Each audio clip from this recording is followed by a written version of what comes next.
Hey guys, and welcome back to Castle Crush, and today we are going to be playing with a Skull Queen Cannon Shot deck. Now this is a very aggressive deck, and as you can see, all the cards, actually this is a 6 mana and under deck, isn't it? Wow, okay, I didn't even quite realize that. This is basically a 6 mana and under deck, and it's just going to be with the Rage and the Boneyard. I mean, this is just so aggressive, and the Genie, really, if you get past mid-game, this deck is going to fail, but this deck is really meant to win fairly early on in the matches, so that is what we're going to be looking to do here with this, and I think it's going to be a lot of fun, hopefully. So let's get right into it, and we have a double cannon shot here to start out with. Now, the problem here, as usual, is I have to kind of wait to for the Boneyard before using those cannon shots, because otherwise the Boneyard won't have enough cards to work with, and that's something I have trouble with personally, is trying to be patient with that Boneyard and not just playing it instantly if I don't have many cards in my hand. But this deck does have to win fast, so I also have to keep that in mind. And because I have no protection, decks with arrows are definitely going to be a problem for this, but I'm kind of banking on getting wins against decks that don't have arrows, and there are quite a few decks that don't have arrows. So as you can see here, I have plenty of DPS to finish this match off. Even at this point, basically, I'm finishing them up, and that was a pretty good demo of how this is going to work. So let's jump into another match here and get back to work with this deck. And I really have gotten into the Rage decks recently. They've been pretty fun. They certainly do have matches where they lose, but when they win, they're really fun and just satisfying, because Rage and Blizzard are just two so unpredictable cards. Such unpredictable cards. I don't have Blizzard in this deck, but using it in that last deck, I mean, oh my gosh, it's so crazy sometimes, the decks you can create. So we're going to start again with the Boneyard. It's one of my favorite cards to start with here, especially if my opponent doesn't have arrows, because it gets really great positioning, and then I can just go in and work all three lanes pretty easily. And I don't get cannon shot here, so I may have to... I was about to block. I can't really block because of the Phoenix very well and that Mage, but it didn't end up mattering because we were able to out-damage them, which is the objective. Like, the whole point of this deck is to out-damage my opponent in the sort of first third of the game.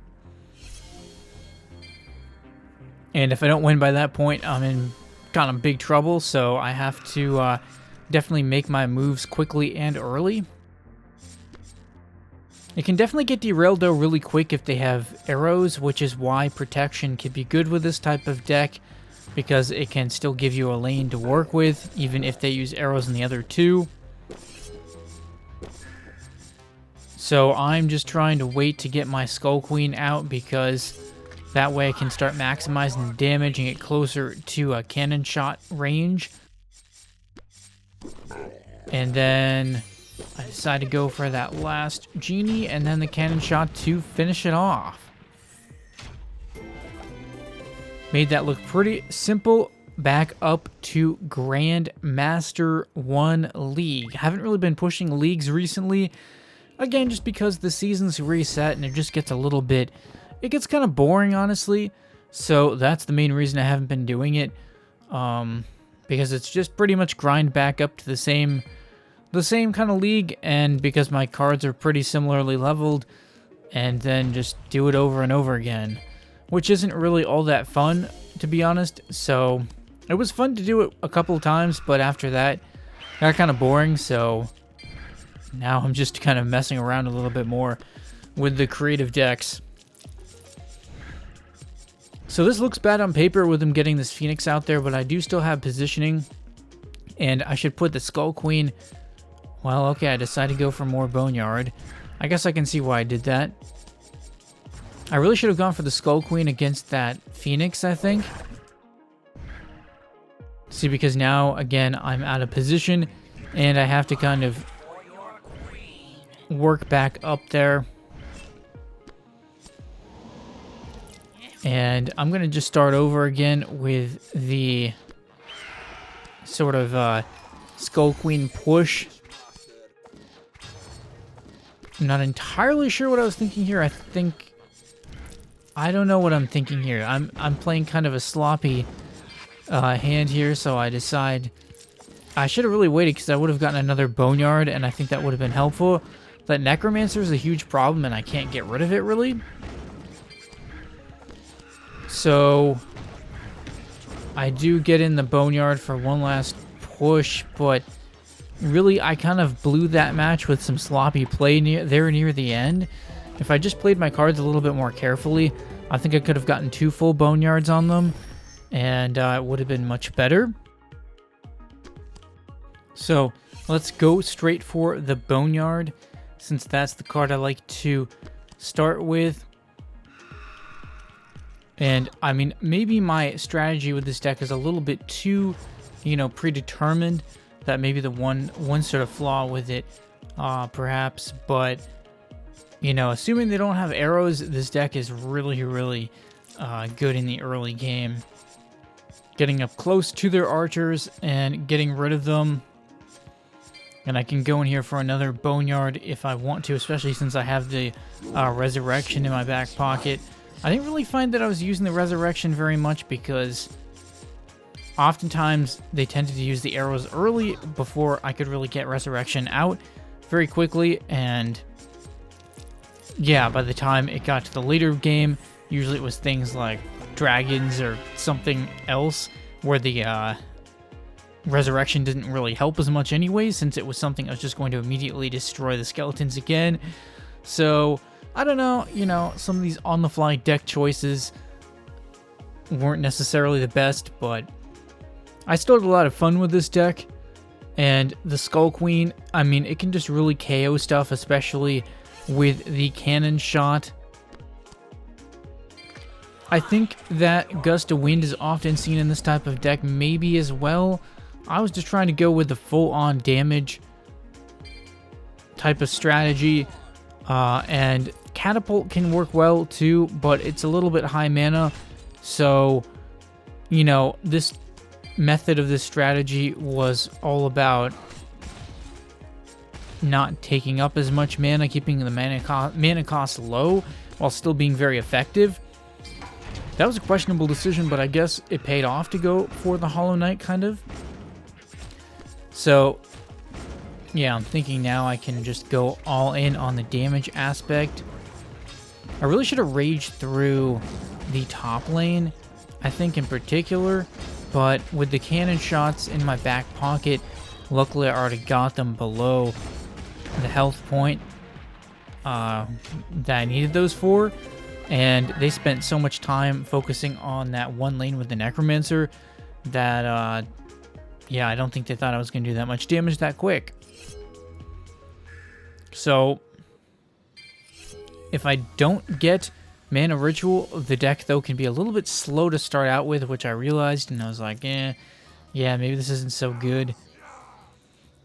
It certainly has a lot of weaknesses, but, Skull Queen Cannon Shot still has some strengths to it, and still has the ability to dish out a ton of damage if you can get that combo pulled off correctly. So I go for the boneyard here. Really should have gone for the Skull Queen, I think, but it should end up working out either way. But yeah, rage with the Skull Queen's damage bonus already on top of it. You can see how fast King Brian's health just went down. I mean, it was just like absolutely melting their castle. I mean, just absolutely melting it. It kind of amazes me that Skull Queen decks are still so good after all this time, because they really have a lot of counters to them, but they're still just really effective because the Skull Queen's speed and damage bonus, I think in particular her speed bonus, is really helpful to the skeletons and just makes them able to get in a lot of damage in a short amount of time before your opponent necessarily has time to get the correct counters. And if they don't have the right counters right at that moment, they can be in huge trouble and lose like half or more of their health very easily. So watch me run over these phoenixes right here. Well, not quite run over, but I ran over one of them. Actually, that didn't really work out well at all. That was a very bad idea. It looked like it was going to go okay. I thought it was going to run through those phoenixes, but the phoenix, even with the Skull Queen bonuses, like, it still takes out half the skeleton's health. So 2 of them obviously was going to be a problem. Watch me just keep going here in this match, I guess. I was like, I'm going to do something. I'm going to make something happen here. Problem is I don't have Gust of Wind in order to reset this match. And then they helped me out. For some reason, they helped me out. For some inexplicable reason, they helped me out with the dragon. I don't know what they were thinking. I don't even know what that person was thinking there. Basically giving me a chance to potentially win. Although, in the end, it doesn't quite work out. But that was a great example of why you do not play a dragon in that situation. If your card's at your opponent's castle doing damage, you do not play a dragon because it pulls them off the castle. Anyways, that is going to do it for this video. So, sorry we had to end on a loss match there, but happens sometimes. And I hope you guys enjoyed this particular challenge. I thought it was pretty fun, actually. Skull Queen is still a really good strategy, a really effective strategy. So leave a like if you enjoyed. Let me know what you thought about this video in the comments and what other types of content I should create. Maybe subscribe if you're new to my channel for more videos like this one. And thanks for watching, guys, and stay tuned for more videos.